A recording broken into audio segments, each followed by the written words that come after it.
Hello, and welcome to another video from Health, Fitness, and Poker Knowledge. My name is Jason Bankus. I'm a certified personal trainer, family man, businessman, as well as a poker player, both live and online. Not so much live during COVID. But people liked my last video on is it okay to drink or do other things while playing poker. So I actually got a request for more content. So I recently discovered something and I want to share it with you. And obviously, from the title here, play less and win more. So, something happened, and I want to share that with you. Something that I realized, and it has to do with table selection. And sometimes you have the ability to table select, and sometimes you don't. But if you listen to the pros, as I have in the past, Black Rain, Doug Polk, listen to a little bit of everybody, Johnny Vibes, all that, you're going to hear them say that table selection is key. Look for tables that are very active and have large average pots. But what if you can't do that? Because there's sites like Ignition, Global, Bovada, some of these American, sites that Americans are allowed to play on. And others that have taken away, or even never had the ability to do that table selection. So what do? So let me, first tell you my story, and then I'll tell you what I discovered. So I'm a father, I'm a husband, and I own two businesses, and I'm an online cash game grinder. So with all that, I play when I can. I was playing early morning, late at night, and then sometimes midday. This is U.S. Central Time. Oh, and so on a site that doesn't allow table selecting, I play on Ignition, right? So my overall rate was just about 3 big blinds out of 100 across stakes NL2 to NL50. Okay. So I just thought, oh, it's variance and I have to get more hands in. I'm also an Upswing Lab member, but time to study lately has been really short. So with $100, I slowly grinded my way from 2 up to NL50 from NL2, right? Almost 300K hands in now.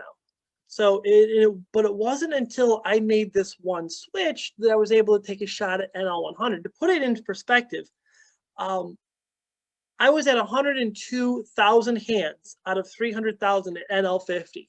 Right? So what did I do? I started playing less.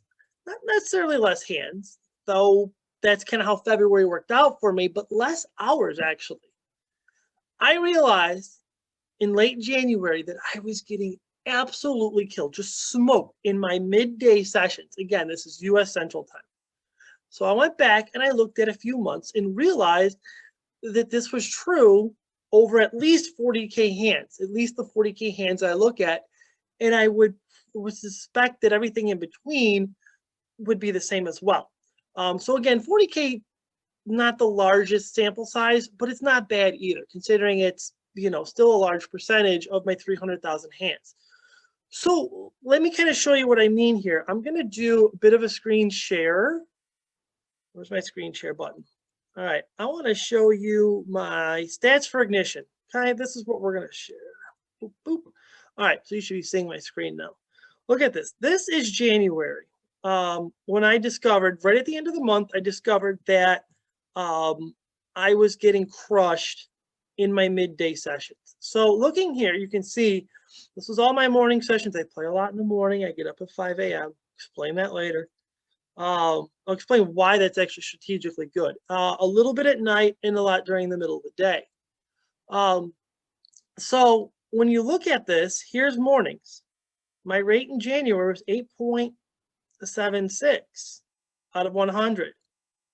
So then my rate for afternoons was minus 14.22. Okay. And January was it a winning month for me? I'm pretty sure this was a winning month for me. I'd have to look. January. No. January was not a winning month for me. All right. So anyway, going back to what we're looking at here, let's go back to this here. So minus 14.22 big blind, 22 big blinds in the afternoon, and then in the evenings were my most profitable, 22.90. What I had realized is duh, you're playing in the middle of the day on a site that's mostly Americans during the middle of the day when most people who have jobs are working. And if anybody is a professional poker player during the middle of the day, that's when they're going to be playing. So, so I realized that I should stop playing during the middle of the day. All right. And you can see here too, October was a bad month for me.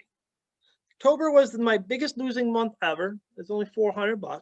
Oh, and that January was 13,000 hands here too. You can see down here, but this is total hands here, 13,000.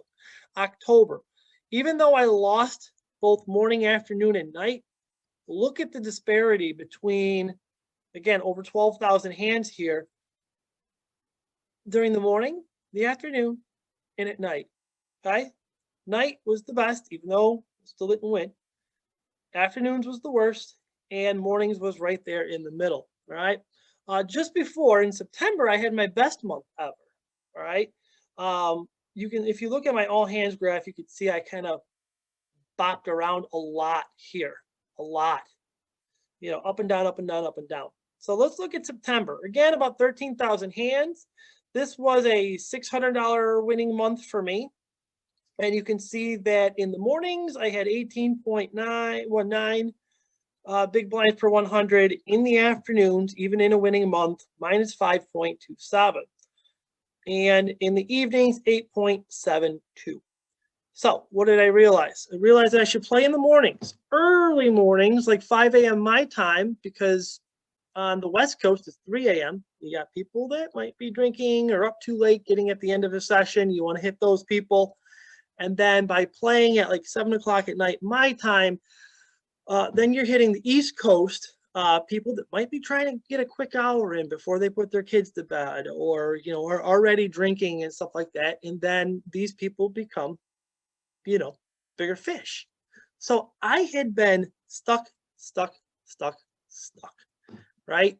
At NL50, I stopped playing my midday sessions. I spent more time with my kid. I took walks, runs, you know, anything I can do. And I, you know, I played with some new healthy recipes. And in less than a month, I got my first crack, my first 3 buy-in shot at NL100 after a $1,200 upswing after taking that out. Okay. Now that shot at NL100 didn't go well for me, but you know, even without the midday, you know, no midday sessions, but I was still able to minimize the damage, losing no more than like 1 buy-in per session, right? And poker is going to be like that sometimes. So we always have to look at the long run. And I'm going to continue to track this, you know, not playing middays just to see where we're at here. I mean, just look at this. This was all at NL50. And I can show you. Here's my graph right here. This right here, 102,000 hands. And I shot up, you know, my rate was like 1, maybe even a little less. And then my rate shot up in 16K hands. Over this period of time, I was around, I'm actually at 10 now, even being down here. I've had, you know, a little bit of a fallback here, but this $1,200 run brought my rate from like under 1 to 2.36. I was able to take my NL 100 shot before, you know, getting slapped around a little bit. Just some bad cards, bad spots, and moving back down. But even now, I'm still in this time period, still at double digits on my rate for NL50, which for me is, I think is great. I want to be somewhere between 2 and 4 before I move up. All right. So that is, I mean, that in a nutshell is really what helped me. It just completely stuck. So again, you know, my rate over those 16K hands is close to 10.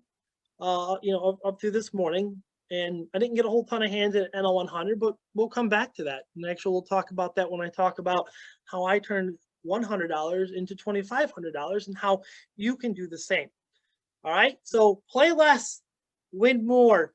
If you can't table select what times you play during the day when there's more likely to be fish as opposed to regs or pros. Okay. So check back with us in a couple weeks, maybe less, with a new video. I got some people wanting some nutrition, so how to get that body ready for those Vegas pools. All right, nutrition for poker players. We'll talk to you soon.